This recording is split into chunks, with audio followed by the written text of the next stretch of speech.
السلام علیکم جی۔ تھوڑا سا ابلاغیات کے حوالے سے ایک بہت بڑا بیانیوں کی اور گالم گلوچ کی جو ہے وہ جنگ ہے، جو کہ لڑی گئی۔ اب میں گئی کا لفظ استعمال کر رہا ہوں۔ آ، ان کے حوالے سے دو چار چیزیں جو تھیں ان کے اوپر میں نے باقاعدہ ریسرچ کی، غور و فکر کیا، مختلف لوگوں سے ڈسکشن کی۔ میرا خیال ہے کہ آج اس غور و فکر، ریسرچ اور اس کی فائنڈنگ کو آپ کے سامنے پیش کیا جائے۔ آپ نے غور سے سننا ہے اور توجہ سے سننا۔ جب یہ موجودہ جو آن سلاٹ ہے، جس کا اب خاتمہ بظاہر نزدیک نظر آ رہا ہے، جب یہ شروع ہوئی تو بہت ساری ایسی چیزیں مارکیٹ کے اندر پھینکی گئیں کہ جس کا کوئی لاجک، کوئی تک بنتا نہیں تھا۔ اچھا، مثلاً یہ سب سے بڑا بیانیہ گالم گلوچ کے حوالے سے بات کر رہا ہوں۔ گالم گلوچ کے حوالے سے بات کرتا ہوں۔ دو بیانیے ڈالے گئے۔ ایک تو پہلے یہ ڈالا گیا کہ جناب بنیادی طور پہ وہ جو شہباز شریف نے تقریر کرتے ہوئے کہا کہ میرا والد ایک کسان کا بیٹا تھا، ٹھیک ہے، اس میں سے والد اٹھا کے میرا وہ والد جو ہے نا، وہ مطلب میرا والد جو ہے، یعنی کہ میرا دادا ایک کسان کا بیٹا تھا، نہیں، میرا والد ایک کسان کا بیٹا تھا، ٹھیک ہو گیا۔ تو اس کو جمع تفریق کر کے نا وہ اس کا یہ وہ والد اڑا دیا، تو یہ کسان کا بیٹا تھا، میں ایک کسان کا بیٹا ہوں، اور ادھر جو ہے وہ مطلب کہ اس کے اوپر عجیب و غریب ہڑبونگ اور مچایا گیا۔ میں اس تقریب میں موجود تھا جس میں انہوں نے یہ تقریر کی تھی ذاتی طور پہ، لیکن اس میں سے جو نکال کے پورٹرے کیا، ویکھو جی نواز شریف دا پیو ہو رہے تھے، شہباز شریف دا پیو ہو رہے، یہ والا نا، یہ ہڑبونگ مچائی گئی۔ اچھا، اس پہ پھر تسلی نہیں ہوئی تو پھر یہ کہنا شروع کیا۔ میں نے ایک بیوروکریٹ کے منہ سے پہلے سنا یہ بات کہ جناب ان کے جو دادا تھے وہ امرتسر کے بازار حسن میں اپنا پھول بیچا کرتے تھے۔ اچھا جی، اب یہ جو بات تھی اس کے اوپر مطلب کہ میں نے ریسرچ کرنا شروع کی۔ ساتھ میں وہ بھی چلا دیتے تھے کہ جناب وہ اوئے تو شریف دا منڈا ہے، اوئے او دا پیو تے ایتھے کاشتکاری کردا ہوندا سی۔ اگر کاشتکاری کرتا ہوتا تو چھوٹا کسان ہوگا، کاشتکاری ہیوملیٹ جو کرنا ہے نا، گھٹیا جو قرار دینا ہے، جو کرنا ہے، تو وہ یہاں پہ۔ اچھا، یہ والد صاحب کو بازار حسن میں کیوں دھکیلا گیا؟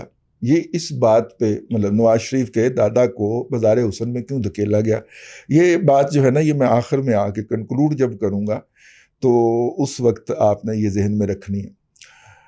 بنیادی طور پہ چونکہ عمران خان کے والد صاحب جو تھے وہ بھی کرپشن کی بنیاد پہ نہیں نکلے تھے، کیونکہ عمران خان صاحب نے آتے ہی سب سے پہلے ذوالفقار علی بھٹو صاحب نے آتے ہی گربا کشتن روز اول جناب 450 بندہ پھڑکا دیتا ہے۔ ان میں سے بیشتر لوگ جو تھے، یہ جو 450 بیوروکریٹ فارغ کیے گئے تھے، چونکہ آج کل مستعمل کرپشن کا بیانیہ تھا تو انہیں کرپٹ قرار دے دیا گیا۔ اگر ہم اس کی تاریخ میں جائیں تو ان میں سے بیشتر موسٹ کمپیٹنٹ بیوروکریٹ تھے، ٹھیک ہے، اور جو ڈیورنگ منسٹری، اب منسٹر بھی تو رہے ہوئے تھے نا ذوالفقار علی بھٹو صاحب، جناب ایوب خان صاحب کے، تو ڈیورنگ ہز منسٹریل ٹینیور، اپنی وزارت کے دور کے اندر جس نے ہلکی سی کھنگ بھی ماری تھی نا جس بیوروکریٹ نے، اور انہوں نے اس وقت وزیر خارجہ ذوالفقار علی بھٹو یا اسپیشل اسسٹنٹ ذوالفقار علی بھٹو کا کہنا نہیں مانا تھا۔ بھٹو صاحب ایک کینہ پرور آدمی تو تھے، ٹھیک ہے، تو انہوں نے ان کی باقاعدہ لسٹ بنائی۔ اچھا، اس نے اس موقع کے اوپر مجھے کمرے سے نکالا تھا، ایلومی لسٹ پا دے، اور انہوں نے بتایا کہ یہ جناب افسر شاہی جو ہے یہ لوگوں کے کام نہیں کرتی تھی، تو لہٰذا ہم نے ان کو پھڑکا دیا، یعنی کہ ایک پاپولر ڈیسیجن جس کے اوپر ببلیاں مار سکیں جیالے، وہ انہوں نے لے لیا۔ مجھے یہ جو لسٹ تھی اس میں بہت سارے افراد سے براہ راست ملنے کا، ان کے ساتھ بیٹھ کے گفتگو کرنے کا اتفاق بھی ہوا، اور اس کے علاوہ بھی، اور وہ اگر وہ کرپٹ ہوتے اس دور کے اندر تو ان کی حالت اس کی چگلی کھا دیتی، ٹھیک ہے نا۔ ہاں، جس طرح اگر ڈاکٹر عبدالقدیر خان کرپٹ ہوتے تو ان کی حالت انڈیکیٹ کر دیتی نا، ان کا جو چلنا پھرنا اوڑھنا بچھونا ان کا نہیں چلے، ان کی بیٹیوں کا صحیح، ان کے دامادوں کا صحیح، وہ بھی ایک نارمل زندگی گزار رہے ہیں. تو اس کا مطلب ہے کہ وہ سارے الزامات درست نہیں تھے. وہ جو بیوروکریٹس تھے ان میں سے جو جن 10-12 سے میں ملا ہوں وہ تو ایسے نہیں تھے، اور انہوں نے جو کہانیاں سنائیں وہ یہ کہانیاں تھیں کہ جناب فلاں موقع کے اوپر بھٹو صاحب نے ایک چٹ بھیجی، میں نے اس کو آنر نہیں کیا تو انہوں نے دل میں رکھ لیا، تو پھر جب ان کو پاور ملی تو انہوں نے میرے سے بدلہ لے لیا. خیر یہ تو ایک اپنی جگہ پہ، اس کو میں وہ والا کہ آج کل چونکہ ہٹ یہی جا رہا ہے کاؤنٹر نریٹو کے طور پہ کہ عمران خان نیازی صاحب کے جو والد اکرام اللہ خان نیازی صاحب تھے، مجھے ان سے بھی ذاتی طور پہ ملنے کا اتفاق یا شرف حاصل ہے. تو وہ جو تھے وہ نیازیوں کی ٹپیکل جو خصوصیات ہوتی ہے کہ بلند بولنا اور یہ کرنا وہ تو ان کے اندر پائی جاتی تھی. بندہ چال ڈھال سے چہرے مورے سے پتہ لگ جاتا کہ کھاؤ ہے، 2 نمبر ہے یا جینون بندہ ہے، ٹھیک ہو گیا. اور بائی دا وے ان کی پرورش ان کے والد صاحب نے نہیں کی ہوئی، الگ الگ رہے ہیں امی اور ابا جو ہیں، اور یہ والدہ کے پاس رہے ہیں، اور والدہ نانا کے زیر اثر تھی، اور نانا کون سے تھے وہ ہم نے نہیں بیان کرنا، ٹھیک ہو گیا. آگے چلتے، یہ کاؤنٹر نریٹو، اس کو کاؤنٹر کیسے کیا جائے؟ اس کا مطلب ہے کہ اس کو کرپٹ قرار دے دیا جائے. اب پھول بیچنے والے کو اگر اس کو پھول بیچنے والا کہنا ہے یا کسان کہنا ہے، کسان جو ہے تھوڑی زمین کا ہے تو وہ ویلیو ایڈڈ کراپ کی طرف جائے گا، اور پھول اس زمانے کے اندر ویلیو ایڈڈ کراپ تھے، وہ لاتے تھے. تو یا تو پھول مزاروں پہ اور قبرستان میں بکتے ہیں، یا پھر وہ بکتے ہیں یا پھر اس بازار میں بکتے ہیں، رات گئے، ٹھیک ہے، اوتھے تن دینے انہوں. پھر دوسرا بیانیہ یہ گھڑا گیا کہ اب ٹیریان کو کیسے کور کیا جائے، تو وہ پھر وہ گراج والی سٹوری گھڑ لی گئی. ٹھیک ہے، آپ نے غور کرتے جانا. تو وہ گراج والی ہر سٹوری جو گھڑی گئی وہ 2014 سے آن ورڈ، ٹھیک ہے، اور ادارہ جاتی طور پہ گھڑی گئی، تو اس سٹوری کے پس منظر میں بنیادی طور پہ یہ تھا کہ مہاتما کا کون سا پہلو ہے جس کو کور کرنا ہے، جس کو کاؤنٹر کرنا ہے. اب آپ یہاں پہ آ جائیں، یہ بات جو ہے یہ ذرا غور سے، یہ کبوتر ہمارے یہاں رہتے ہیں وہ بھی میری بات کی تصدیق کر رہے ہیں پیچھے سے گھٹر گوں کر کے، ٹھیک. تو وہ جو ہے آپ ان کی ہر خبر، ہر جو نریٹو جو انہوں نے 5ویں پشت کی دوغلی ابلاغی جنگ کے جو مجاہدین ہیں ان کے ذریعے سوشل میڈیا کے اوپر گند کی طرح پھیلایا، آپ ان کو دیکھتے جائیے اور سر دھنتے جائیے کہ انہوں نے کس طرح اس کا کاؤنٹر نریٹو بنایا، وہ بنتا تھا یا نہیں بنتا تھا. ٹھیک ہے، آگے آ جائیے. مطلب میرے طرف سے پھر مطلب کہ یہ میرے منہ سے یہ نکلتا تھا کہ اگر مریم کی اس صاحبزادی کو آپ یہ کہتے ہیں تو وہ تو پی ٹی آئی کے دھرنوں میں جایا کرتی تھی. ٹھیک ہے نا، تو پھر آپ اپنا مقام سوچ لیجئے.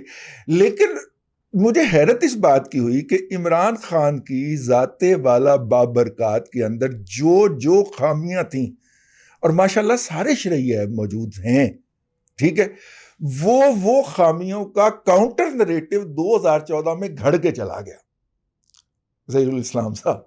ٹھیک، کتنے بے رحم لوگ ہیں یار یہ، ویسے آفس کی بات ہے. کوئی بھی عمران خان کی ذات کو ایسے سامنے رکھیے اور اس کی 1 منٹ اپنے تعصبات کو سائیڈ پہ رکھ دیجئے اور اس کے اندر جتنی خامیاں ہیں ان کو دیکھتے جائیے، اور آپ کو پتہ چلے گا کہ ہر اس خامی کا ایک کاؤنٹر نریٹو گھر کے یہ جو دریدہ دہن ہیں، یہ جو 5ویں پشت کی دوغلی ابلاغی جنگ کے لوگ ہیں، یہ ان کے ذریعے پھیلایا گیا. اور اس بات کا بھی کوئی دھیان نہیں کیا گیا اس جنگ کے اندر کہ اس سے پاکستان کو، پاکستان کے مفادات کو اور پاکستان کے عالمی نریٹو کو کتنا نقصان پہنچ رہا ہے. اندھا دھند جان پہ کھیل جائیں، ٹارگٹ اچیو کرنا ہے نا، جتنے فوجی مرتے مروا دے، ٹارگٹ اچیو کر لیں. سامنے والی جو چوکی ہے اس کو خالی کروانا ہے شام تک، تو پیو، ٹھیک ہے، تو وہ پڑ گئے نا.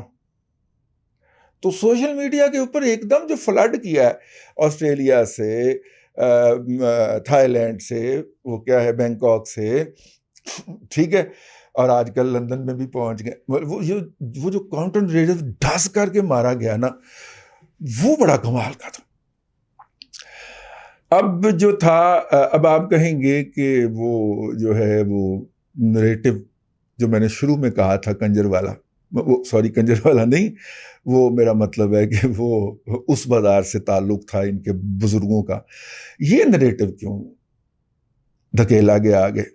تو بڑی مجھے اس کے بارے میں وہ کیا کہتے ہیں کہ تشویش نہیں، اشتیاق تھا کہ یار یہ کس کا کاؤنٹر نریٹو ہے. تو پھر پتہ چلیا کہ ادھر ایک صاحب جڑے ہے نا، اور نام ہے انہوں نے کوئی نہیں لینا، میں بہت ہی کمزور آدمی ہے. تو وہ جو صاحب تھے نا، ان کا بھی دھن دن دھیا کے خان. بس اس میں آپ کا کیا، میں آپ کو بتاتا ہوں سر. میرا ایک کلاس فیلو تھا، اس کا نام تھا مصطفیٰ، اور جو مطلب کہ ویسے کلاس فیلو تھے یا ہم اس کے جماعت تھے تو وہ اس کو مستی کہتے تھے، اور جو بہت زیادہ بے تکلف تھے اس کو مستی کنجر کہتے تھے.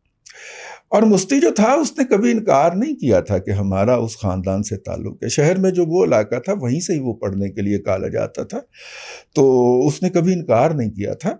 اور میں نے اس بات کے اوپر مطلب مجھے حیرت ہوئی جب اس کو ایک بے تکلف دوست نے مستی کنجر کے نام سے پکارا، تو اس کے مطلب ہمارے خیال میں تو یہ بہت بڑی گالی ہے.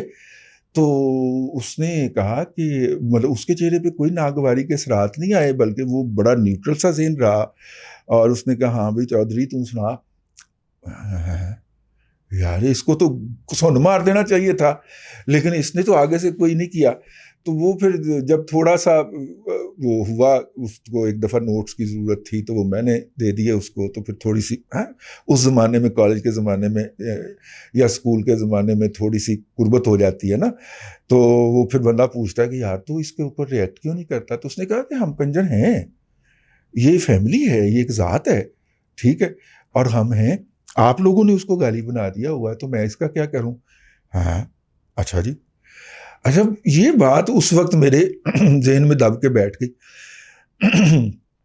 مجھے نا ایک وہ اتفاق ہوا، ہمارے جو میک اپ آرٹسٹ تھے انہوں نے اپنے گھر میں ایک بہت اچھا پارلر بنایا، لیڈیز اور جینٹس کا الگ الگ. تو انہوں نے مجھے طلب فرمایا کہ جناب آپ جو ہے نا وہ افتتاح پہ آئیں اور ہم تھوڑا سا آپ کو سروس بھی پرووائڈ کرنا چاہ رہے ہیں. تو وہ انہوں نے جناب مجھے لیٹنے والی کرسی ہوتی ہے اس پہ لٹا دیا اور مساج وساج شروع کر دیا. اور اب وہ آنکھیں جو تھیں اس کے اوپر پتہ نہیں وہ کیا لگا دیا، میں بند آنکھوں سے نہ کو موبائل شوبائل یہ وہ ایسے کر کے لیٹا ہوا ہوں. تو وہ پاس ساتھ والے پورشن میں وہ پارٹیشن بڑی ہلکی پھلکی تھی تو آواز آتی جاتی تھی. تو وہاں پہ ایک خاتون جو ہے وہ بتا رہی تھی کہ اس وقت جو ہے ہم اصلی کنجر ہیں، ہمارا اصلی کنجر خاندان سے تعلق ہے، ٹھیک ہے. یہ باقی جو آ گئے ہیں کیا اس کو کہتے ہیں جی کویکس جو ہیں، یہ آپ ان پہ نہ جائیں. اصلی روایات کے حامل صرف ہماری فیملی ہے، اور ہماری فیملی میں یہ انہوں نے جب خواتین کے نام گنانا شروع کیے اس میں ٹاپ ماڈل بھی آ گئی، ٹھیک ہے، اور جناب سٹیج پہ ڈانس کرنے والی اب یہ توڑا بیڑا تاج یہ ایک ہی خاندان کے چشم چراغ. تو اس وقت تھوڑا سا مجھے محسوس ہوا تقریباً کچھ اس واقعے کے کچھ تقریباً آپ کہہ لیں 30 سال کے بعد کہ اچھا یہ ایک باقاعدہ ایک ذات ہے، ایک فیملی ہے، اور اس ذات کے جو لوگ ہیں وہ پہلے جو تھے یہ والے ہوتے تھے. پھر وجاہت مسعود صاحب سے ٹکر ہو گئی تو وجاہت مسعود صاحب نے پھر پورا اس کا بیک گراؤنڈر دکھایا کہ یہ کنجر کیوں ہیں اور ان کو کنجر کیوں کہا جاتا ہے اور کنجر کا اصل میں مطلب کیا ہے. یہ جو خانہ بدوش ہوتے ہیں نا ان کے لیے یہ والا لفظ استعمال ہوتا ہے. تو ظاہر ہے یہ خانہ بدوشی چھوڑ کے جب سویلائزڈ معاشرے کا حصہ بنے ہوں گے تو اور کوئی پروفیشن نہیں ہوگا تو انہوں نے یہ پروفیشن اڈاپٹ کر لیا ہوگا. اب وہ صاحب جو ہیں وہ جو کہ میں ان کا نام لینے کی جرت نہیں کر سکتا، ہاں جب وہ ریٹائر ہو جائیں گے تو بنیادی طور پہ ان کا مسئلہ تھا یہ کاؤنٹر نریٹو جنریٹ کرنے کا اور یہ والی بات ثابت کرنے کا کہ اگر حالانکہ کسی نے آج تک ذکر نہیں کیا کہ صاحب جو ہیں ان کا کس خاندان سے تعلق ہے، لیکن کاؤنٹر نریٹو 2014 میں تیار ہو گیا. تھوڑے کو بہت سمجھیے گا، آپ نے اس کے اوپر غور کرنا ہے جو آج میں نے بات کہی ہے. اور اس کے بعد صرف ایک جو کاؤنٹر نریٹو تیار کیا گیا کہ ان کے دادا حضور جو تھے نواز شریف صاحب کے، وہ وہاں سے تعلق رکھتے تھے. اس کے علاوہ سارے جو کاؤنٹر نریٹو تھے جو کہ اگریسولی پہلے اٹیک کرنے کے لیے، وہ عمران خان کی ذات کے تمام جتنے بھی خواستیں تھیں یا جتنی بھی خامیاں تھیں ان کو سامنے رکھ کے تیار کیے، پھیلائے گئے اور پھیلائے جا رہے ہیں. انجوائے کیجیے گا ابلاغیات کی اس جنگ کو. اللہ آپ کو آسانیاں عطا کرے اور آسانیاں خلق خدا میں تقسیم کرنے کی توفیق عطا کرے.